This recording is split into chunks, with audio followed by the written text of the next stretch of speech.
यो गोली काट्ने यस बुबु आइपुग्यो गोली चाहिँ कहाँनिर हुन्छ ग्राउन्ड त मैले देखेको छुइनँ नि अन्त स्वागत गर्नु पर्यो नि पहिला स्वागत एकदमै वेलकम छ यो तपाईँको नि उयसमा ल ल ल यो ग्राउन्डमा ल भइहाल्छ यहाँ चाहिँ ग्राउन्डहरू हेरौँ न अन्त के ग्राउन्ड हेर्न आएछ नि यहाँ म निकाल्दिउँ देखि ग्राउन्ड यही हो हाम्रो यो ग्राउन्ड यहाँनिर फुटबल हुँदैछ यो है यहाँ कतिजना 2 जना खेल्छ यहाँ यहाँनिर 4 जना हुन्छ नि घुडियानहरू जस्तो छ खै ग्राउन्डै छैन त ग्राउन्ड यस्तै पनि अर्गनाइज राम्रो छ नि त भाइ ग्राउन्डलाई टार्गेट नगर्न अर्गनाइजमा टार्गेट गर्न तैँले छिमेल डोमी गरेको हेर यसले त अनि म चाहिँ कहाँनिर बसेर हेर्नु भन्छ ग्राउन्डमै गएर कुरा गरौँ आइज लु हेर्न हो नि त खेलेको त पहिला यहाँनिर यो भन्दा ठुलो मेरो घुडियान छ के कुरा गर्ने अनि म चाहिँ कहाँ बसेर गोली हेर्नु भन्छ कहाँ बसेर गोली हेर्नु म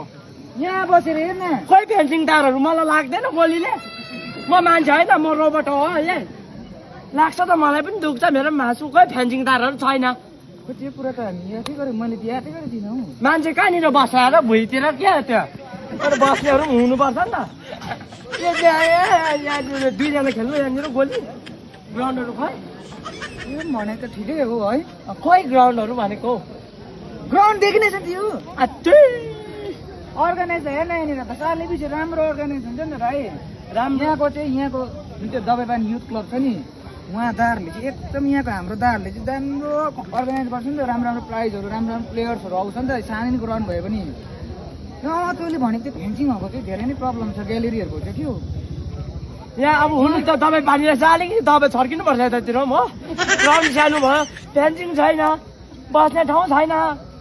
ग्राउन्ड पनि के सानो आम्मा यति त मेरो नानी खेल्छ यता मलाई नभने कसलाई भन्नु अन्त दादालाई भेटाउँछु म दादालाई भन् कहाँ गयो यहाँ धम्का भेटौँ त 2 पेक दादा 2 पेक पनि के खाइहाल्नु न कहाँ गयो दादालाई भन्नु दादालाई सोध्नु किन यस्तो ग्राउन्ड सानो फेन्सिङ तार छैन के हो यो दादा यसले के भन्दैछ भन्नु छैन यहाँनिर फेन्सिङहरू छैन ग्यालेरी छैन त्यो ग्राउन्डहरू उयो भयो भन्दैछ तपाईँले अलिकति के छ म त मलाई दब दिएको छ कि हाम्रो दबाई पानी बस्ती ग्राउन्डमा जहिले पनि फुटबल हुन्छ यसरी है सालो नि तर पनि खोइ यो कुनै नतिजै नपरेको यहाँ कुनै फेन्सिङ पनि छैन केही छैन यहाँ भक्ते भाइले भने जस्तै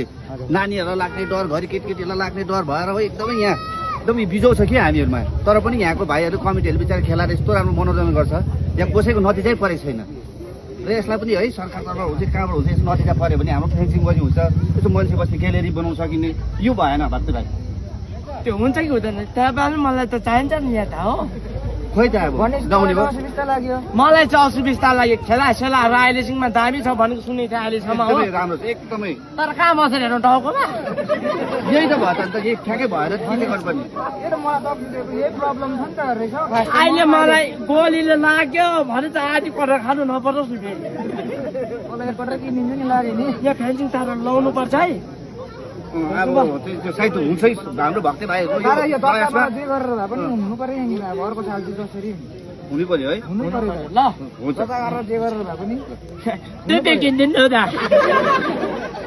हिँड म खानु केललाई बोलाउनु केललाई दादालाई जम्पिन ल म खिलाउँछु ल दा यहाँनिर कमी चाहिँ देखेँ यहाँनिर